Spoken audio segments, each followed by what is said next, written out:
Hello and welcome to Unlocking Health with Dr. Alexi. And today I have Beth Schupanitz with me. And Beth, you are a nutritionist. You do a lot of nutritional testing and help people really kick the sugar habit, among other things. So tell me exactly what you do and how you got into it. Great. Well, thank you for inviting me on. I appreciate to be a part of your program. You are doing some amazing things. So it's nice to have cooperative referral partners like yourself. So thank you. I am a nutrition response testing practitioner and a functional bloodwork specialist, and I've had 20 plus years or so somewhere in the nutrition world umbrella and certifications, lots of those underneath there. So the main thing that I'm doing is helping people live that healthy lifestyle using food first as their medicine, and testing to really figure out where they need to remove those stressors, find out what organ and gland it's affecting, and then support that system into full healing. And that's really what I'm doing, overall. Fantastic. So when you're doing nutritional response testing, that's like muscle testing, correct? That's correct. Okay. Yes. So, a lot of people may not be familiar with that, or what that is. So can you explain what that is? Well, it's all about energy. Everything is energy. And I use the functional blood work labs as well. That definitely gives us a starting point. I confirm it with the nutrition response testings. And so it's customized to the individual through their energy system of the body. And similar to acupuncture points have different points of reference to an organ or gland or a system.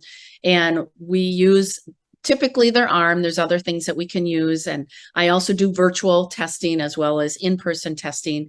And the virtual people are like, what's that all about? That's so crazy. But many practitioners are doing it all over the country, all over the world. And it's really fascinating to see how accurate it is when you're doing it virtually. And you can use your own response and see how your body is responding to a specific question.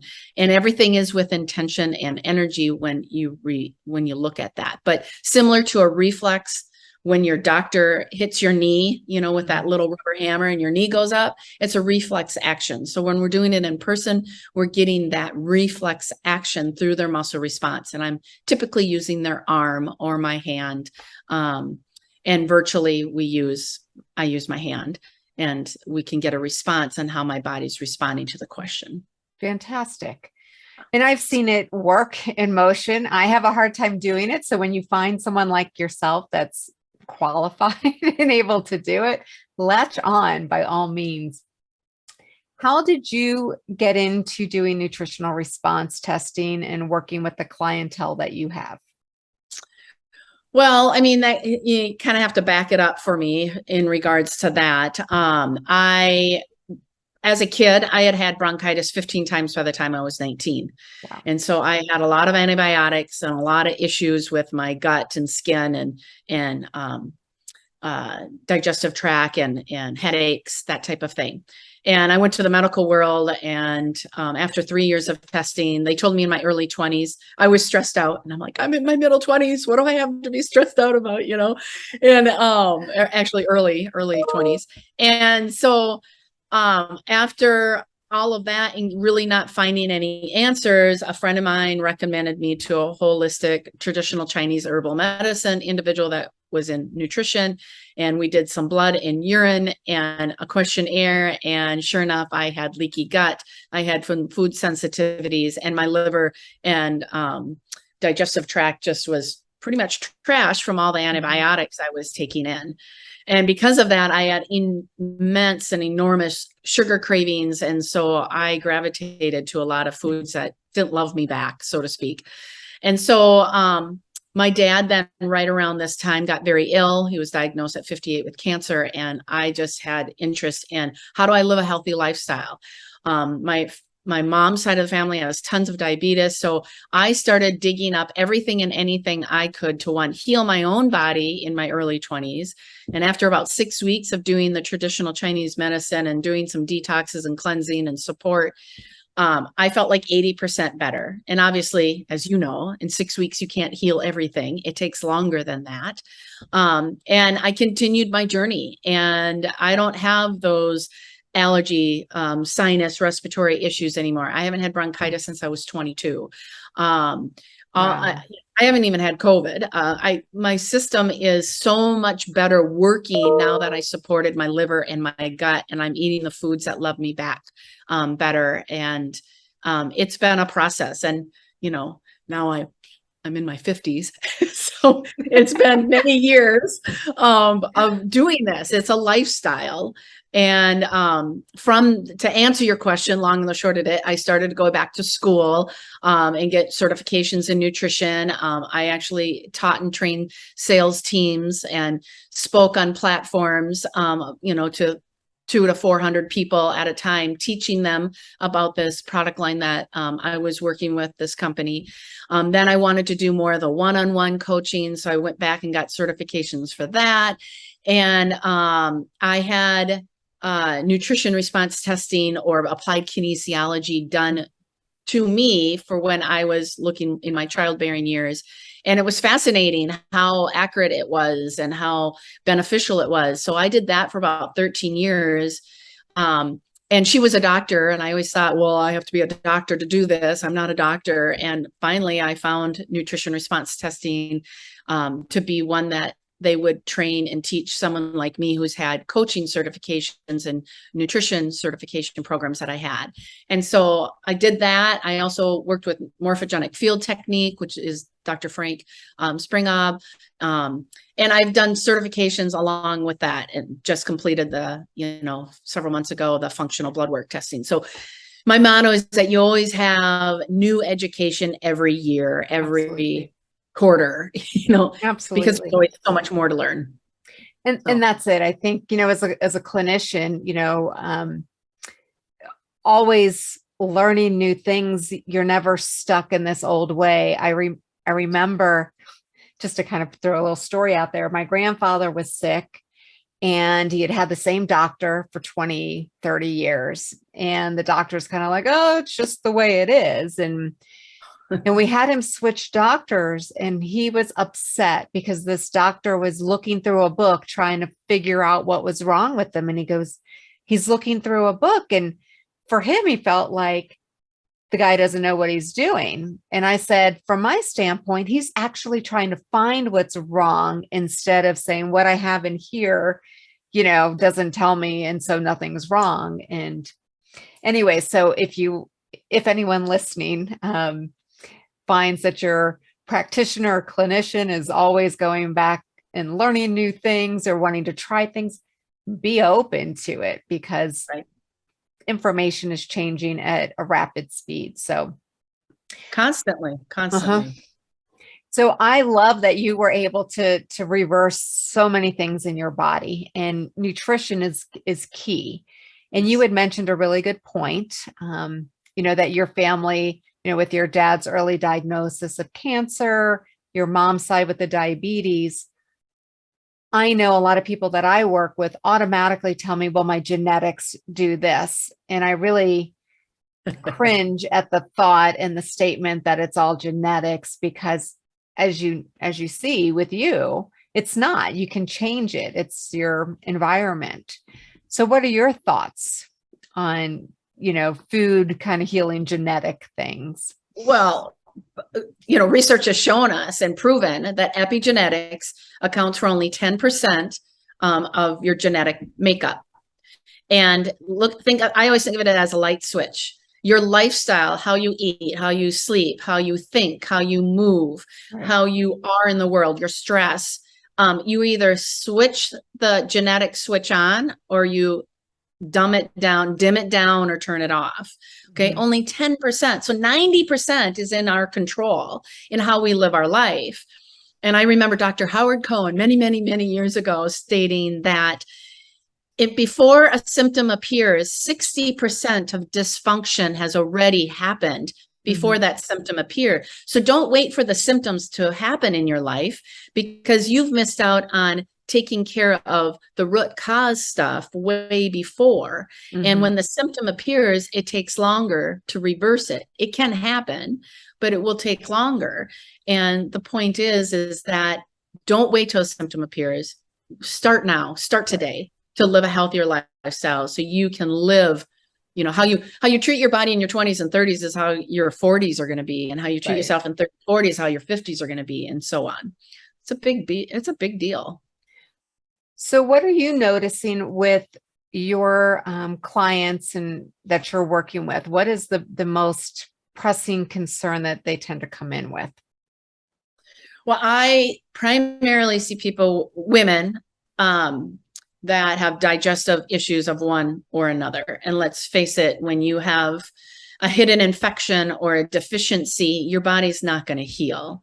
But just in the past week, I've had 3 women come in that were 50 years old or older.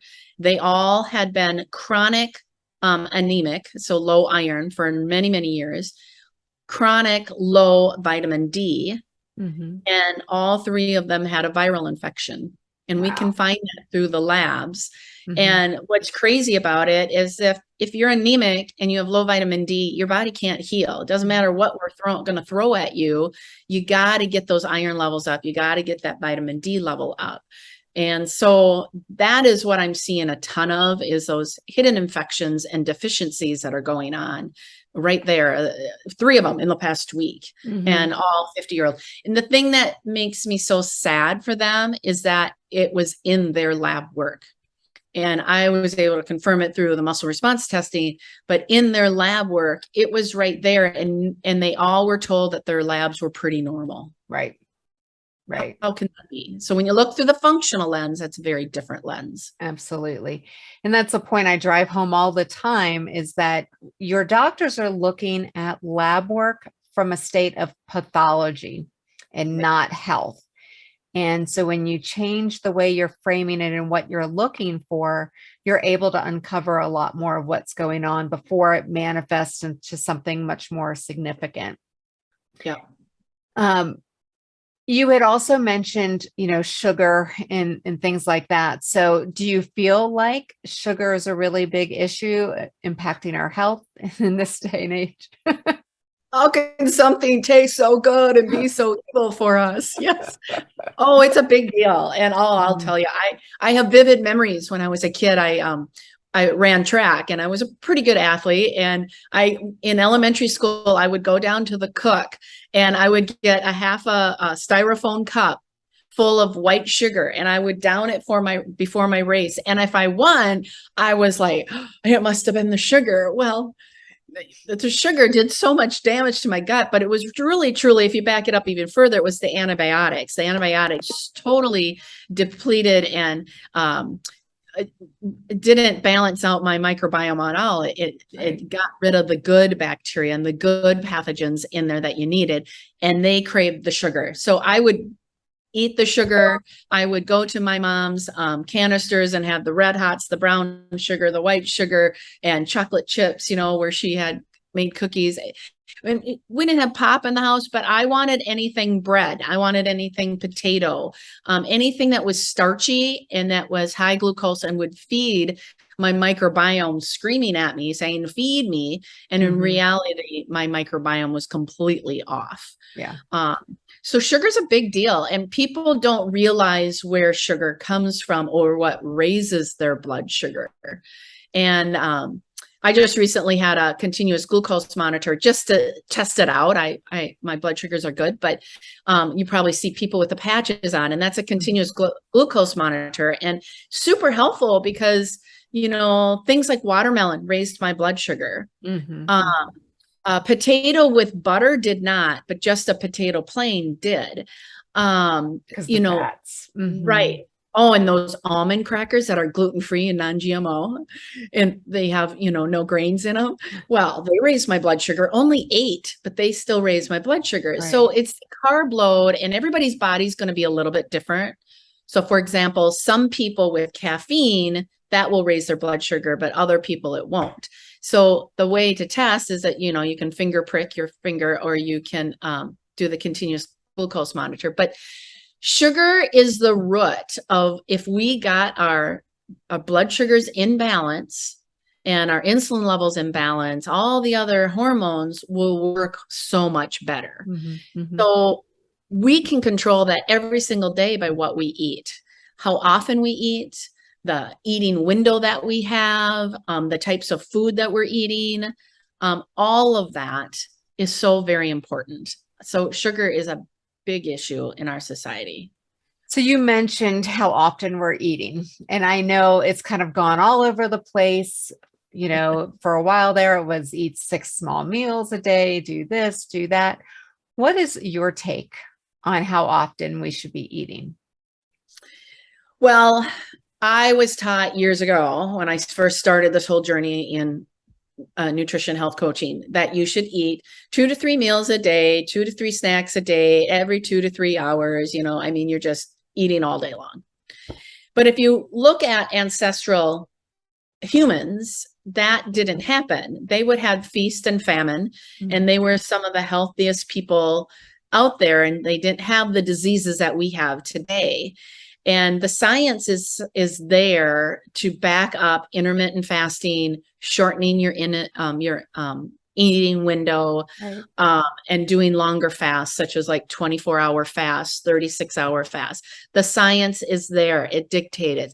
And it was there, gosh, don't quote me on the dates, but like in the 1930s, 40s, 50s, somewhere in there, they had camps that actually do fasting windows for right, people with cancers and tumors and things like that.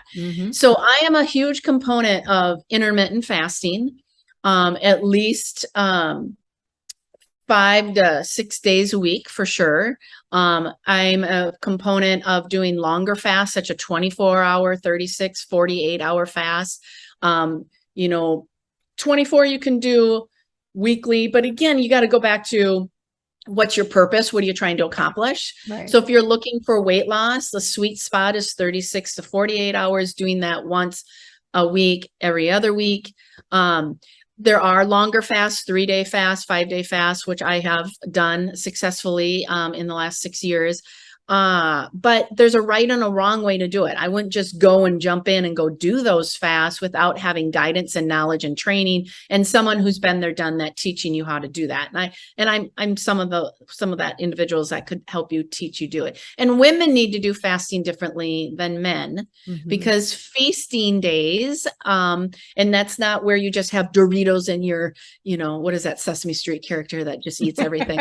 Yeah. I don't even know, but yeah. You know what I mean? But the point is, you don't go gorge. A feast day is not gorging on any food that you want. A feast day is having a higher carb day, having good, healthy food all day long, and not having a fasting window. And when you eat, so let's say you 16-8 is pretty popular. So 16 hours of fasting, your 8-hour window of eating. It's not about deprivation. It's about eating less amount of time. So it's shortening your eating window. Right. Okay. And when you eat high quality proteins and fats, and then monitor your carbs to be on the lower side. Does that answer your question? It does. It does. So let me ask you, some people are familiar with foods that are on the glycemic index, either high glycemic or low glycemic. Yeah. But there's also, which a lot of people are not quite as aware of, the insulin index of foods. Yeah. Do you use either one of those as far as when you're monitoring? Do you feel like one is better than the other? I don't know that I really focus on them so much as teaching them what is real food. Okay. And, you know, if it came in nature and God gave it to us, eat it. Okay. But with that being said, high starchy foods can have a higher glycemic index and cause more of a sugar load. And whenever you raise your sugar, you're going to raise your insulin, and right, glucose will go down faster than insulin. Insulin takes longer to go down. So my key is that I'm teaching them how to eat higher fat, high quality proteins, and lower their carbs. So does that mean that you can never, ever have something that's high carb? No, but when you monitor, you can see if I'm going to have that glass of wine, yes, glass of wine will raise your blood sugar, then you don't have that dessert. And you only have one glass of wine. And yes, a glass of wine is 4 ounces. It's not 8.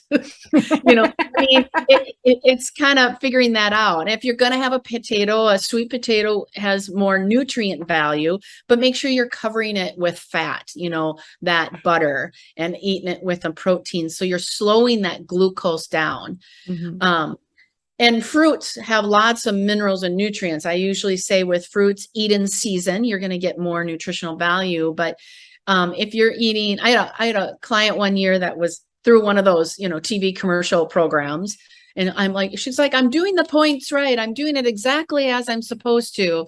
But she was having like 9 servings of fruit. So the glucose load was super, super high for her. Right. And that was causing her to gain weight. And when we figured out, how much portions, all that's made a difference. Yeah. Yeah. And I that's another great point that you bring up is people assume. You might have timed out. Oh, there. Everything all right? Yep, I'm here. Okay. You're frozen, but there you are. Now you're moving. I hope it was frozen in a good facial expression. Oh, you're beautiful. So, I find from experience, a lot of people feel like fruit is it's so healthy, it's natural. And I really caution them to eat fruit in moderation. And the fruit that we eat today is not the fruit that was available 20 years ago, 50 years ago. And a lot of fruit is GMO, which can have its own issues. And so when you see something like seedless watermelon or seedless grapes, those aren't natural. So stay away from those. Yes, you may have to spit out some seeds here and there, but it's okay. If you're going to do that, do something that's natural and not modified. Right. Are there any hacks that you recommend for people as far as getting their nutrients in balance or their health through diet?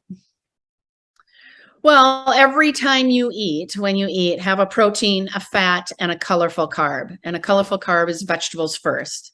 So making sure that when you do eat, it's imbalanced. Mm-hmm. And eat as much color as you can. But obviously quality. So if we go back to protein, you're going to have grass-fed, 100% grass-fed. You're going to have pasture raised poultry, organic, wild caught, non-GMO. Those are the labels that you want to look for. Hacks. I always try to intermittent fast, do at least 16 hours a day. So that's another hack that I use. And then if I do get hungry, I might have a bullet coffee. Now, I don't drink a bunch of coffee. And if you're going to have coffee, have organic coffee that's mold free.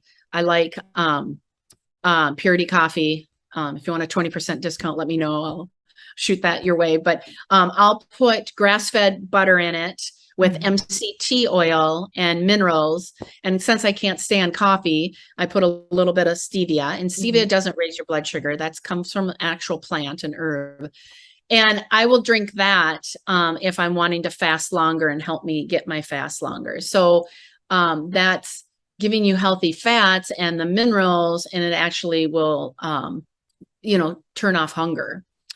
The other thing is electrolytes. Make sure we are a society that's very deficient in our soil nutrients. And so thus our food isn't full of as much nutrients as it used to be. So taking in electrolytes on a daily basis will definitely keep those minerals and electrolytes in balance. And that turns off hunger as well. Mm-hmm. So those are a couple things to do. Yeah. What can someone do to balance blood sugar? Well, eat higher fat, get rid of the high starchy stuff. If you use an app called Carb Manager, that's an app that I like to use. Monitor your carbs. I think you'll be surprised on what's going to throw you too high carbs, and shoot for about 50 grams a day of carbs. And see after about a couple weeks, your insulin will reset and you'll start to not crave those things as much anymore. So what was the question again? Just different things someone can do to balance their blood sugar. Yeah. So monitoring their carbs, up their fat, get enough exercise, movement, and sleep. When you don't sleep, you will crave more, and your blood sugar will be more inconsistent and not in balance. Yeah. So all I of do those, notice if I don't sleep, I want to snack all day the next day. yeah, because your body's trying to stay awake, But energy, movement, sleep, hydration is another thing when we don't consume enough water. And so many people say, well, I drink a ton of water. Some people are still dehydrated, and I can see that in my muscle response testing. They're dehydrated and they drink a lot of water. Well, why is that? Well, your cells get gumped up, they get inflamed. You're not taking in enough electrolytes. So there's a couple different things to look at when we find dehydration, but most people eat when they're really thirsty. Exactly. I always recommend to my clients eat or drink first and then eat if you're still hungry. But, I've had quite a few people that are drinking 120 ounces a day, and I'm telling them you're dehydrated. And they said, well, how can I be? I'm drinking 120 ounces. And I said, you're actually flushing out more of those nutrients. So you absolutely need to put more nutrients into your body if you're drinking that much water, especially electrolytes, so that your body retains that hydration. Right. Beth, how can anyone get a hold of you if they're interested in talking more with you about either the nutritional response testing or what you can do to help them? Well, my website is one way. It's inspiringhealthsolutions.com. Inspiringhealthsolutions.com. I also have a private Facebook group. And gosh, I don't remember. Healthy Living Concepts, I believe, is my Facebook group. Oh, my goodness. Put it in the chat. Thank you. I'm managing too many things now. Healthy living, inspiring healthy concepts, I think is what it is. Yeah. Put it in there, please. I will. Absolutely. But those would be two ways to connect with me. Okay. And on my website, I do give away a 20-minute free phone call connection for someone who wants to see if we're a good fit, if I can support them in what their health goals are. I'm happy to chat with them a little bit further, because I know sometimes what we do, people don't understand it. And I want to be able to answer those questions. So that's on my website under contact. So inspiringhealthsolutions.com/contact. Yeah. Perfect. And I'll put all that in the notes. I really appreciate you giving me your time today and talking with me. I've learned quite a bit, and I look forward to connecting more with you. So thank you. I thank you for all that you're doing and all that you're giving to our society. You're so much information that you have. I've learned a ton. So thank you. We're partners. Right. Take care. Have a great one.